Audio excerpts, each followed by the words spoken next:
راست کہا گیا ہے۔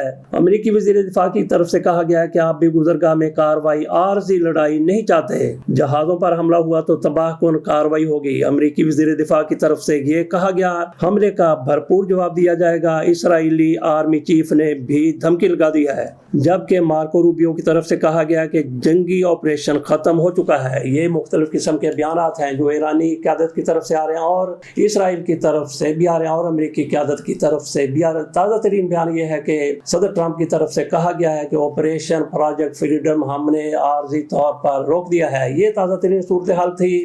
اگلی خبر ہماری ہے، جیسا کہ ایران کی طرف سے 2 مرتبہ متحدہ عرب امارات پر حملہ کیا گیا ہے، ان کی فجارہ والی آئل ریفائنری پر حملہ کیا گیا ہے اور یہ کہا گیا ہے کہ یہاں سے امریکہ بنائے ہرمز کو توڑنا چاہتا تھا، وہاں پہ راستہ بنانا چاہتا تھا، اس لیے وہاں پہ ہم نے حملہ کیا ہے۔ بہرحال اس کے بعد کی صورتحال کچھ بہتر ہوئی ہے، امریکہ کے حوالے سے اور ایران کے حوالے سے تو بہتر ہوئی ہے، لیکن امارات اور ایران کے حوالے سے یہ صورتحال مزید کشیدہ ہوتی چلی جا رہی ہے۔ اور ادھر پھر اسرائیل کی طرف سے بھی شہ دی جا رہی ہے، متحدہ عرب امارات کو کہا جا رہا ہے کہ ہم ان کے ساتھ کھڑے ہیں، گویا کہ ایک اور جنگ چھڑنے جا رہی ہے اور یہ جنگ ہے ایران اور متحدہ عرب امارات کے مابین۔ اس کا فائدہ اسرائیل کو کیا ہو سکتا ہے؟ اسرائیل کو نہیں بلکہ نیتن یاہو کو اس کا یہ فائدہ ہو سکتا ہے کہ ان کے خلاف مقدمہ عدالت میں چل رہا ہے، پہلے بھی ان کے خلاف مقدمہ تھا لیکن وہ عدالت میں یہ کہہ کر اپنی جان چھڑانے کے لیے عارضی طور پر کامیاب ہو گئے کہ جنگ لگی ہوئی ہے، اس لیے ان کو تھوڑی سی فرصت مل گئی تھی، ریلیف مل گیا تھا۔ اب ان کا مقدمہ پھر شروع ہونے والا ہے، اس لیے وہ چاہتے ہیں کہ جنگ جاری رہے، گو کہ امریکہ کی طرف سے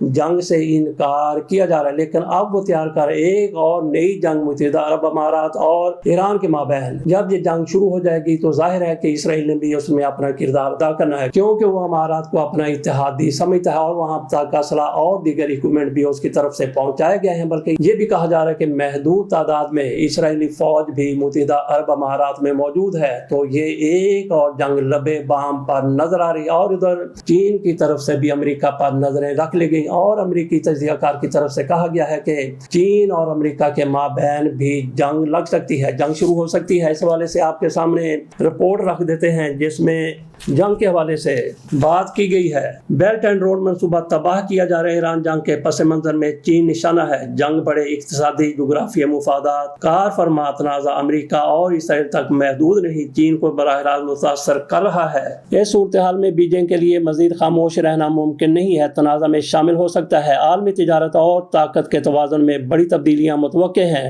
عالمی تجارت جلد بحال نہ ہوئی تو جون تک عالمی اقتصاد بازاری، اگست تک عالمی معاشی بحران کا خطرہ موجود ہے۔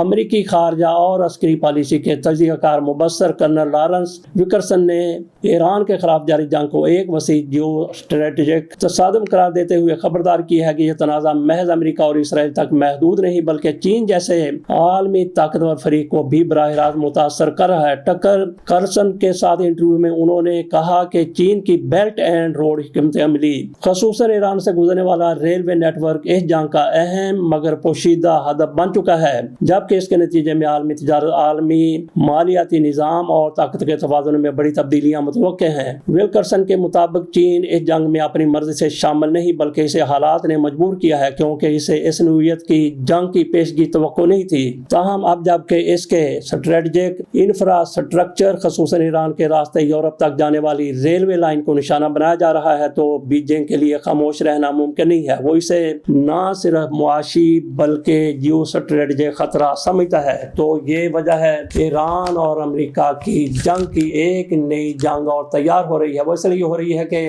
جس طرح سے ایران کے اندر سے گزرنے والی جو چین کی ریلوے کی لائن ہے اس کو امریکہ تباہ کرنا چاہتا ہے۔ اگر ایسا کیا جاتا ہے تو پھر چین بھی جنگ میں کود پڑے گا جو ایران اور امریکہ کے درمیان ابھی تک جاری تھی۔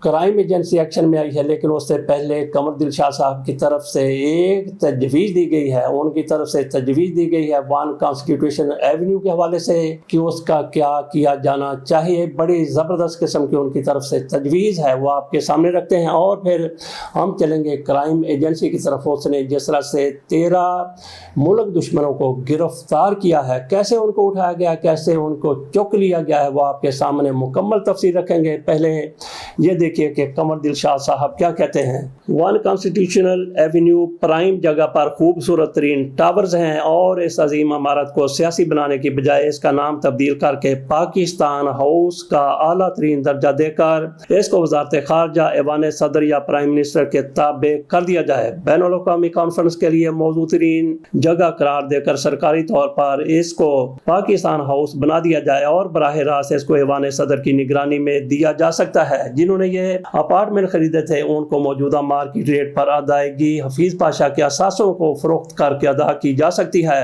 اور چونکہ حفیظ پاشا ان کے دیگر پارٹنرز کے اپارٹمنٹ کی فروخت سے جو رقم وصول کی تھی اس میں سے ادائیگی کی جا سکتی ہے، کیونکہ اعلیٰ عدالت نے اس کی لیز منسوخ کر دی ہے، لہٰذا اب حفیظ پاشا کی ملکیت ختم ہو چکی ہے۔ حکومت پاکستان کو فوری طور پر اس عمارت کو پاکستان ہاؤس کی اعلیٰ ترین درجہ دیا جائے، یہ قمر دلشاد صاحب کی طرف سے کہا گیا۔ یہ نگران دور میں پنجاب حکومت کے وزیر بھی رہ چکے ہیں۔ اب چلتے ہیں، کرائم ایجنسی کی طرف سے 13 لوگوں کو اٹھایا گیا ہے اور سب کے سب کو پنجاب سے اٹھایا گیا ہے۔ کن الزامات کے تحت اٹھایا گیا؟ اور ان میں 2 ایسے بھی ہیں جن کے بارے میں کہا جاتا ہے کہ ان کا کانٹینٹ گلف کے ممالک کے حوالے سے تھا، ان کو بھی اٹھایا گیا ہے، اور باقیوں نے ریاست کے خلاف کچھ نہ کچھ کہا ہے، کچھ بولا ہے، کوئی لکھا ہے۔ خبر اس حوالے سے کچھ یوں ہے کہ ریاست مخالف پراپیگنڈا کرنے والوں کے خلاف national cyber crime investigation agency نے پنجاب بھر میں کریک ڈاؤن شروع کر دیا۔ مختلف شہروں میں کارروائیوں کے دوران 13 افراد کو گرفتار کیا گیا ہے۔ ڈائریکٹر NCCIA پنجاب علی وسیم نے آپریشنز کی خود نگرانی کی۔ حکام کے مطابق لاہور، گوجرانوالہ، ملتان اور فیصل آباد میں کارروائیاں عمل میں لائی گئیں۔ گوجرانوالہ سے حامد رضا، عمران اور وقار احمد کو حراست میں لیا گیا، جبکہ ملتان سے ارشد، عمر، جنید اور اظہر نامی افراد کو گرفتار کیا گیا۔ فیصل آباد سے اسماعیل اور صدیق، جبکہ لاہور سے عثمان، قمر عباس اور طاہر مشتاق کو بھی گرفتار کیا گیا۔ حکام کا کہنا ہے کہ گرفتار افراد سوشل میڈیا پر ریاستی اداروں کے خلاف مواد شیئر کر رہے تھے۔ ملزمان کے موبائل فونز اور لیپ ٹاپس قبضے میں لے لیے گئے ہیں، جبکہ مزید تفتیش جاری ہے۔ NCCIA کے مطابق پروپیگنڈا کرنے والے افراد کے پس پردہ عناصر کی نشاندہی کی جا رہی ہے، اور ابتدائی تحقیقات سے ظاہر ہوتا ہے کہ یہ سرگرمیاں کسی مخصوص ایجنڈے کے تحت ہو رہی تھی، گویا کہ ان کے پیچھے کوئی اور تھا جو ان کو ملک دشمن سرگرمیوں کے لیے کہہ رہا تھا، اور ان کے کہنے پر ان کی طرف سے یہ سارا کچھ کیا گیا۔ نام بھی آپ کے سامنے رکھ دیے ہیں، شہر بھی آپ کے سامنے رکھ دیے ہیں۔ باقیوں کو بھی اس حوالے سے ویجیلنٹ ہو جانا چاہیے جو ایسا کنٹینٹ اپنے سوشل میڈیا پر اپلوڈ کر دیتے ہیں، کیونکہ NCCIA جاگ گئی ہے اور آپ کو کبھی نہیں چھوڑے گی، اس لیے ذرا تھوڑا سا محتاط رہیے۔ اس کے ساتھ اجازت دیجیے، اللہ حافظ۔